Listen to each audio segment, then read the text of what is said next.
Let's talk about a voyage that by all logic should have ended in total disaster. Picture it. It's the fall of 1620. A small, beat-up cargo ship, one that was never meant for people, leaves England. But it's dangerously overloaded, it's 2 months late, and it's sailing right into the worst of the Atlantic storm season. This is the story of the Mayflower, and honestly, it's a miracle it ever made it. But here's the thing. It didn't fail. The ship and most of the people on it actually survived. So the question that really fascinates me isn't just that they sailed, it's how in the world did they pull it off? How did they endure a journey that pushed them right to the edge of human limits?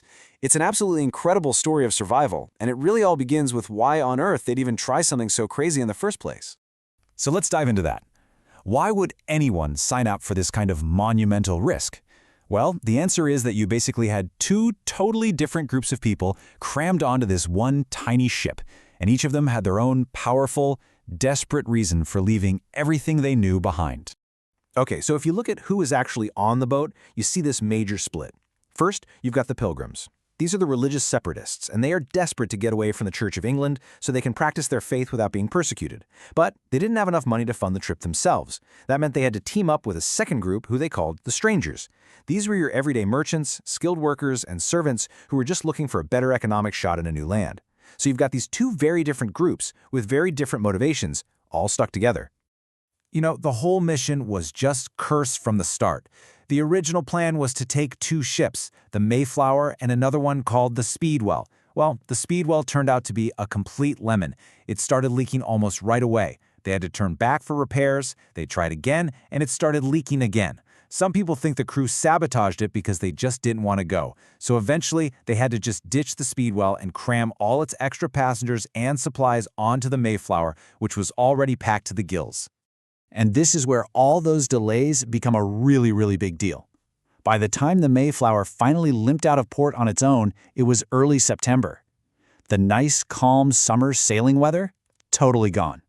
Now, they were pointed straight into the teeth of the North Atlantic's absolute worst storm season on a ship that was way more crowded and way heavier than it was ever designed to be. So the voyage begins. And for the next 66 days, think about that, over 2 months, life on the Mayflower was just one crisis after another. They were facing threats from the ocean itself and from the absolutely horrific conditions inside the ship. Can you even imagine it? All 102 of them were crammed into this area called the gun deck. It's this space between the main deck and the cargo hold with a really low ceiling. It was dark, it was constantly damp, there were no bathrooms, it was just disgusting. Everybody was seasick all the time. And it was incredibly dangerous. There's this crazy story about a young man named John Howland who went on deck for some air, got hit by a huge wave and was washed completely overboard. Miraculously, he managed to grab a rope that was trailing in the water, and they somehow hauled him back on board, barely alive. And then came the moment that almost ended it all. A monster storm hits them, and the ship is getting battered so hard by the waves that you hear this terrible cracking sound. A massive wooden beam, a main structural support holding the whole ship together, had split. The ship was literally, and I mean literally, in danger of breaking in two right there in the middle of the ocean. Just try to put yourself in their shoes for a second. You are thousands of miles from the nearest land, a storm is trying to tear your ship apart, and a critical piece of its structure has just failed. What do? The ship's carpenter doesn't have the tools or the timber to fix something this big. How do you even begin to solve a problem like that? Well, this is where they get incredibly clever. They started digging through all the cargo they had stored below deck, and they found a tool they'd brought along to help build their houses in the New World, a great iron jack screw. It's basically a massive screw used to lift heavy things. They managed to wedge this thing under the cracked beam and slowly, painstakingly crank it up, forcing the beam back into place just enough for the carpenter to secure it. It's amazing. A simple house-building tool saved the entire voyage. Okay, so they survived the ocean, but the second they saw land, a totally new kind of crisis erupted. This wasn't a problem of wood and water. This was a problem of people, and it threatened to tear their little community apart before it even got started. See, all those storms hadn't just beaten them up. They'd blown them completely off course. Their legal permission, their charter from the king, was to settle in Virginia. But here they were, way up north off the coast of what we now call Massachusetts. They had absolutely no legal right to land here, build a colony, or govern anybody. And this is where some of the strangers saw their chance. They basically said, hey, our contracts for indentured servitude were for a colony in Virginia. we're not in Virginia, so guess what? Those contracts are worthless. They threatened to just go off on their own to be their own masters. This was basically a mutiny, and it could have doomed the entire project right then and there. The Pilgrim leaders knew they had to act fast, and their solution was nothing short of revolutionary. Before a single person stepped off the boat, they wrote up this document we now call the Mayflower Compact. It's pretty short, but it's powerful. All 41 men on board, both pilgrims and strangers, signed it. They agreed to create their own government, to make just and equal laws, and promised to obey them for the good of everyone. It was a radical idea born out of total necessity, and it became America's first document of self-government. Pretty incredible, right? So, they had survived the sea. They had stopped a mutiny. But as they finally started building their little settlement at Plymouth, they were about to face a new enemy.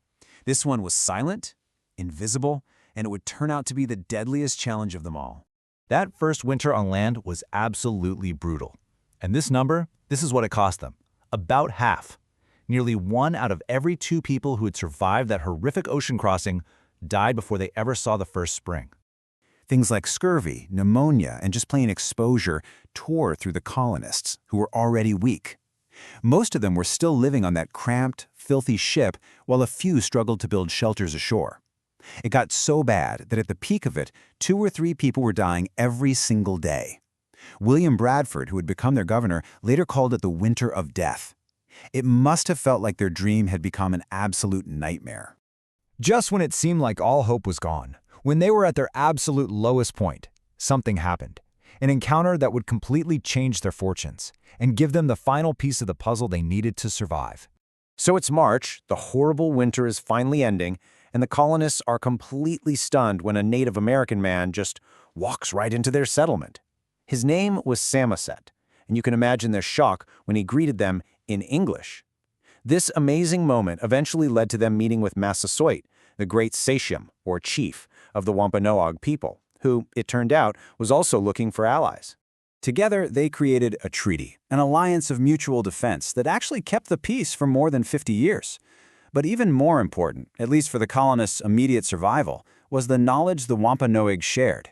They taught them how to plant corn, where the best fishing spots were, and basically how to not starve to death in this new world. Make no mistake, this alliance, this cooperation, was the difference between survival and failure.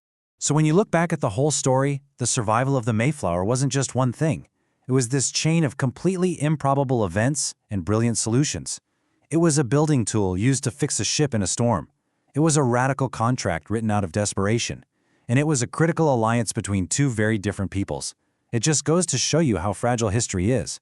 If any single one of those links had broken, if that beam had snapped, if they hadn't found that tool, if that contract had failed, our world today might be a very different place.